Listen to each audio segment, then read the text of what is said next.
Lao Tzu et le monde. Redécouvrir le Tao Te Ching avec Tu Qinggang. 道可道，非常道；名可名，非常名。读明天地之始，道可道，非常道；名可名，非常名。天地之始，万物之母。Épisode 3. Endosser le yin, embrasser le yang.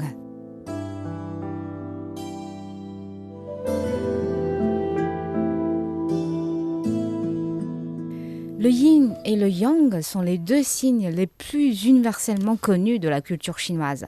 Dans la philosophie chinoise, c'est l'alternance et l'interaction entre ces deux éléments qui font tourner le monde. Et c'est aussi une idée de base dans le livre de Lao Tzu. Est-ce bien cela, professeur Tu Qinggang? Oui, vous avez illustré l'essentiel. Dans le chapitre 42, Lao Tzu proclame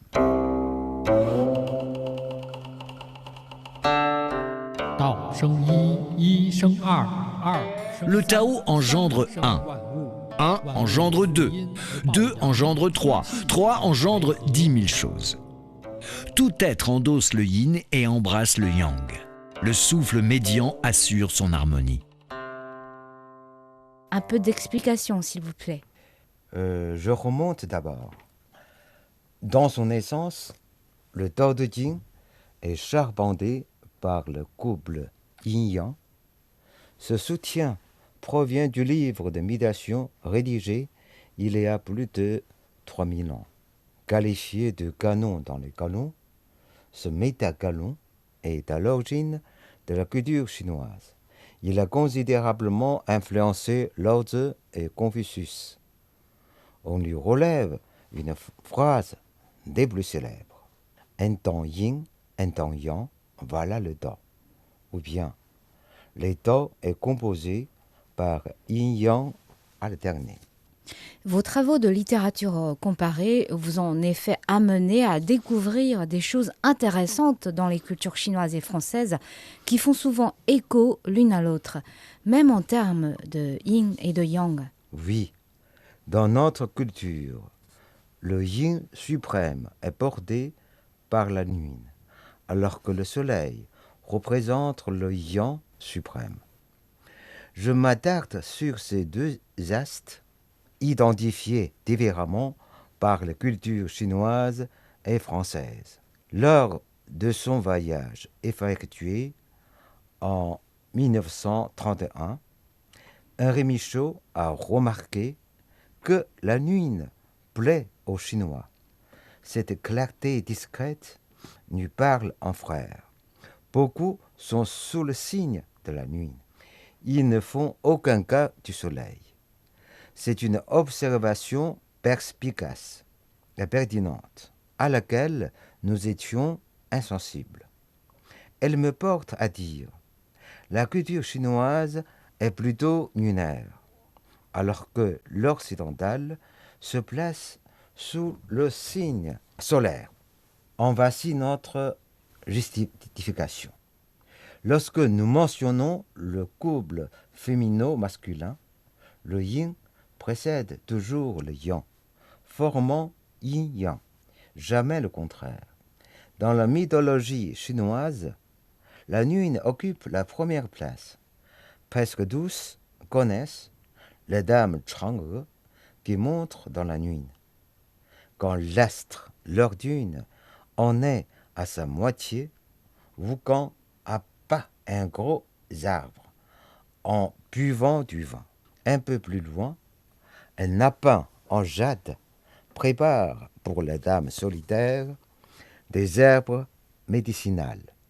Le poème que les Chinois savent le plus nombreux à réciter, c'est la méditation nocturne de Li Bai. Devant le lit s'éclaire la lune, et bien du givre sur le sol. La tête levée, je contemple le disque blanc. La tête baissée, je songe à mon pays natal. En Occident, le personnage mythique le plus connu et Apollon. Dieu ensoleillé, musclé et élégant, il gère les lumières et les arts. Considéré en unanimité comme le plus bel homme du monde. Vient ensuite Prométhée, qui, bien que puni, réussit à voler du feu du soleil. Notre légende en la matière se termine le plus souvent par la perte de l'astre lumineux ou la disparition de l'homme. Croix-fou poursuit le soleil de vallée en montagne. À l'approche, il meurt de soif. Et puis un jour, brusquement, apparaissent au ciel 9 soleils en même temps, séchant les plantes, brûlant les humains et les animaux. Avec son énorme arc, Hou Yi, chef de tribu, et Marie de Chang'e abat du soleil. La vie redevient normale. Mais sa femme, ayant dérobé et avalé sa panacée magique, est montée malgré elle dans la nuit. Solitude éternelle. La lune disperse une clarté vague et distincte qui attire beaucoup le premier taoïste. On lit au chapitre 21 du Tao Te Ching. La voix, chose vague, indistincte. Si indistincte et vague, en elle sont les images et symboles. Si vague et indistincte, en elle sont les êtres. Si secrets, si dérobés, en elles sont les essences, des essences très pures.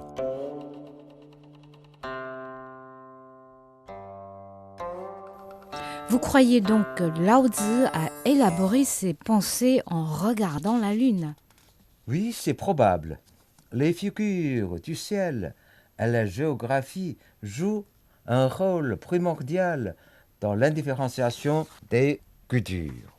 Je m'arrête un moment dans la littérature. C'est mon métier. Il y a 10 ans, je fais une statistique.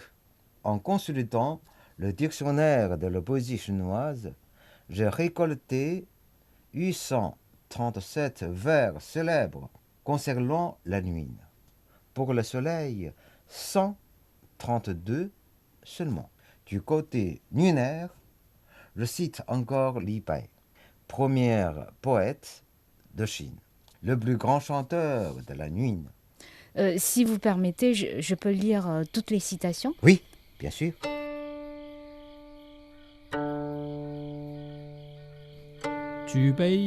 En levant le verre, j'invite la lune à boire. Par ombre, nous devenons 3. Les contemporains n'ont pas vu l'allure de la lune ancienne. La lune actuelle avait déclaré nos ancêtres. Bu sous ton pro. À 1000 lieues de distance, nous partageons la même lune. L'homme a joie et tristesse. La lune connaît brèche et plénitude. Suivi par Wang Wei, poète du VIe siècle sur la dynastie des Tang, qui murmure. La lune luit parmi les sapins, sur les pierres coule le ruisseau. Au disque blanc, Zhang Ruoxu a consacré un non-poème intitulé « La nuit sur le fleuve en fleurs au printemps ». J'en traduis 2 vers les plus célèbres. Le fleuve et le ciel partagent la même couleur. En haut ne flotte aucune poussière. La pureté isole la lune. La terre en est toute argentée. De la nuit, les poètes chinois ont dégagé une sagesse de vacuité, embrassé le monde par la souplesse en faveur du plus fort. Étant vide, on peut tout englober. Entre ciel et terre, il rencontre Lao Tzu. Mais la plupart sont inspirés par sa sagesse qui forge l'esprit artiste chinois. On préfère la nuit au soleil. Et si j'ose résumer ce que vous avez dit sur l'esprit artistique chinois, c'est cette largeur cosmique en partant du vide. Largeur est une très belle expression. Je reviens vers la littérature française. En consultant le dictionnaire de citation française du Robert, je relevais 40 vers ou phrases sur le soleil et 13 sur la nuit, le contraire de la statistique chinoise. En hexagone, la nuit pourrait porter un voile pas très beau. Baudelaire écrit « Ce soir, la nuit rêve avec plus de paresse. » Voltaire note « Zadig éprouva que le premier mois du mariage, comme il écrit sur le livre, est la nuit du miel, et que le second est la nuit de l'absinthe. » Yuko, lui, célèbre l'Est l'ordure. La nuit était sereine et jouait sur le flot. Elle baignit les amants dans l'ombre. Cortot en a donné un beau vers. La nuit est le soleil des statues. Le poème nuinaire le plus connu est produit par Musset. C'était dans la nuit brune, sur le clocher jauni, la lune comme un point sur un i. Par ailleurs, j'ai heureusement remarqué ceux qui brodent positivement sur la nuit préfèrent le plus souvent la culture chinoise. Dans son logement Place des Vosges, Yuko a aménagé un salon chinois, dont les porcelaines et les écritures m'ont beaucoup impressionné lors de ma visite respectueuse. Dans ce salon, le poète ne reçoit que des invités et amis distingués ou intimes, dont Musset et Gautier. Ce dernier a embauché un précepteur chinois nommé Tin Tun-ning qui enseigne le chinois à ses enfants. La fille aînée se prénomme Judith, poète comme son père. À l'aide du précepteur, elle a traduit 67 pièces de la poésie chinoise, dont 19 portent sur la nuit. Elles sont publiées en 1867 sous le titre « Livre de Jade ». C'est le premier recueil de poésie chinoise rendu public en France. La traduction n'est pas tout à fait fidèle, mais l'essentiel demeure. Judith déforme, personnalise et embellit certaines images et métaphores du texte original, aboutit sur des poèmes plus beaux, voire merveilleux et magnifiques. Yuko a lu ce recueil et a exprimé de vive admiration pour le talent de la traductrice. Et revenons à la littérature française. Vous avez dit que les écrivains français auraient une prédilection pour le soleil. Les écrivains français sont plus aptes à chanter le soleil. Écoutons leur belle voix. De Rabelais tout d'abord. La nature nous fournit de chandelles, c'est la claire et joyeuse clarté du soleil. De Lamartine. Qu'importe le soleil, je n'attends rien des jours. De Yuko. Ô République universelle, tu n'as encore que l'étincelle, demain tu seras le soleil. Bu Balzac. La gloire est le soleil des morts. Verlaine. Le grand soleil, complice de ma joie, fera parmi le satin et la soie plus belle encore votre beauté. Enfant Valérie. Soleil, soleil, faute éclatante, toi qui masques la mort, soleil.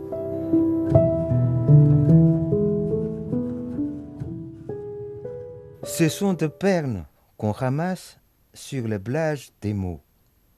Les poètes chinois prennent aussi plaisir à écrire le soleil, mais ils privilégient le couchant. Parmi les 132 vers solaires, j'ai consulté, lu et analysé 2 tiers portent sur le crépuscule. J'en cite 4 écrits sous la dynastie des temps et des sons entre le 6e et le 11e siècle. Et je vous demande aussi de lire les poèmes. Avec plaisir. Le soleil caresse la montagne, les ombres sont basculées et dispersées par les souffles. Les arbres s'assombrissent au crépuscule, le couchant descend pas à pas le petit pavillon. Au matin brisé, couleurs éparpillées, les rayons dorés renversent les ombres sur les temps tranquilles. Du couchant, les 2 vers connus presque de tous les Chinois sont offerts par Li Shangyin, poète des temps réputé par la singularité et hermétisme de ses métaphores au même titre que Rimbaud. Mais cette fois-ci, Li s'exprime en toute simplicité. Alors encore à vous. Le couchant est infiniment beau, on est hélas près des ténèbres. 夕阳无限好，只是近黄昏。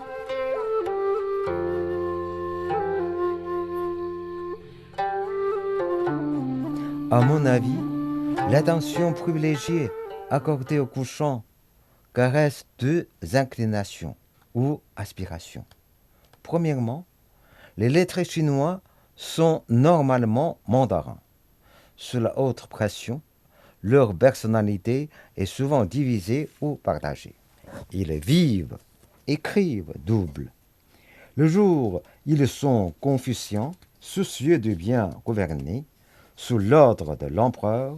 Le soir, ils s'approchent de Lao Tzu et de Zhuangzi, considérant la liberté individuelle. Le crépuscule est un passage du soleil à la nuit. En chantant le soleil qui tombe, ils touchent à la douceur lunaire, cherchent un refuge pour le cœur dans la clarté tendre, souple et discrète. Soutompo note ainsi dans son journal intime. Lao Tzu est une consolation pour les lettrés mandarins. Son Tao me soutient contre les intempéries et les souffrances. Deuxièmement, de tout temps, le soleil peut symboliser une force brutale. Métaphore de l'empereur surtout, en brodant sur le coucher du soleil, on aspire à sa chute et à sa disparition.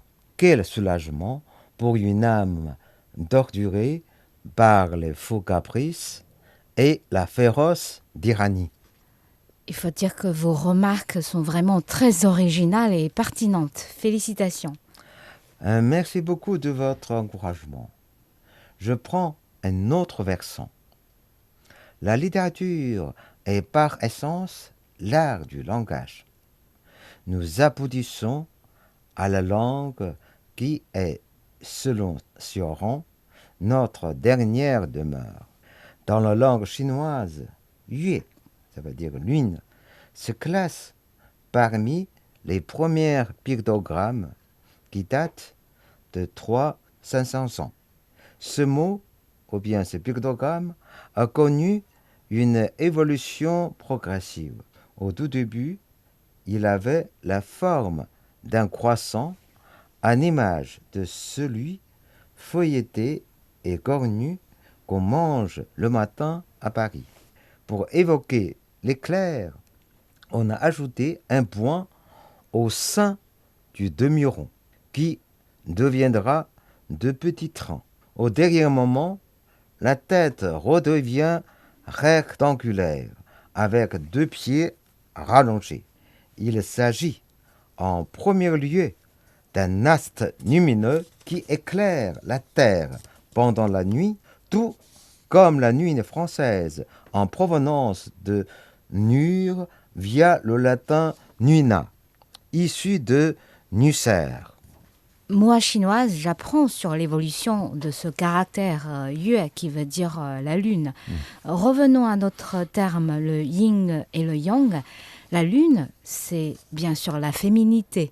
Oui, dans le plus vieux dictionnaire étymologique chinois intitulé Su Wen Jie Zi, c'est 121 après notre ère. La nuit représente le sucre du yin. C'est la féminité suprême.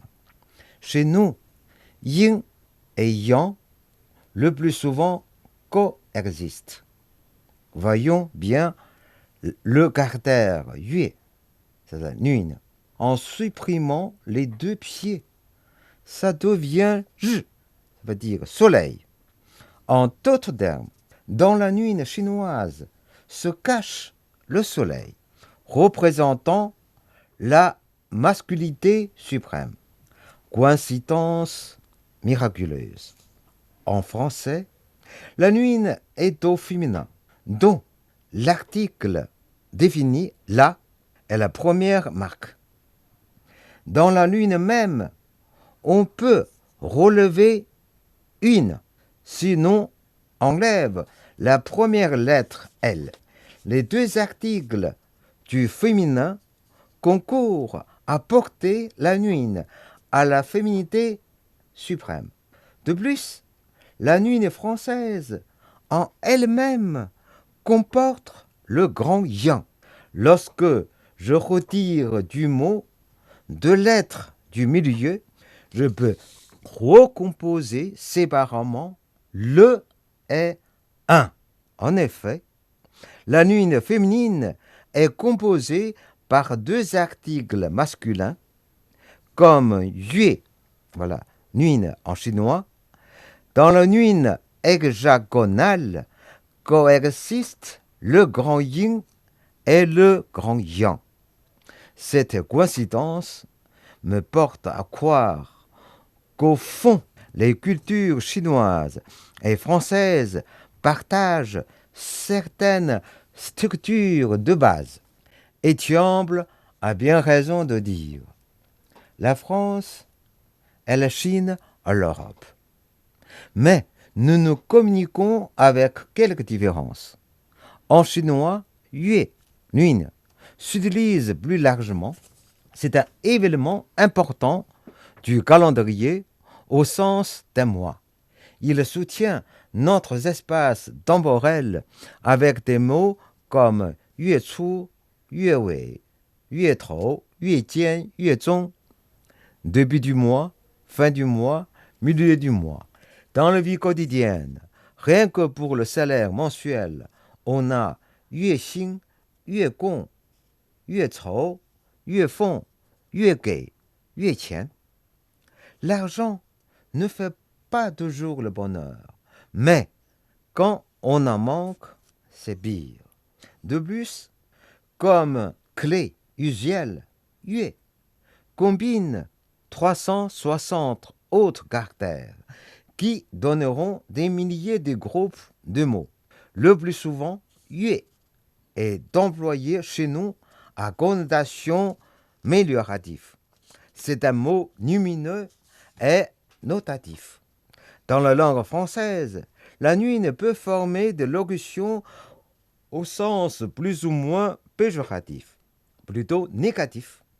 Citons par exemple être dans la nuit, faire un trou à la nuit, promettre la nuit, faire voir la nuit en plein midi, vouloir prendre la nuit avec les dents. Un enfant qui montre sa nuit, ça veut dire ses fesses, prête chez nous à rire. Je termine par 2 vers de Jacques Prévert, magicien en jeu de mots, une cigarette au bec. Il a merveilleusement dévoilé la coexistence de deux astres dans ces paroles. De deux choses, l'une, l'autre, c'est le soleil. De deux choses l'une, l'autre, c'est le soleil.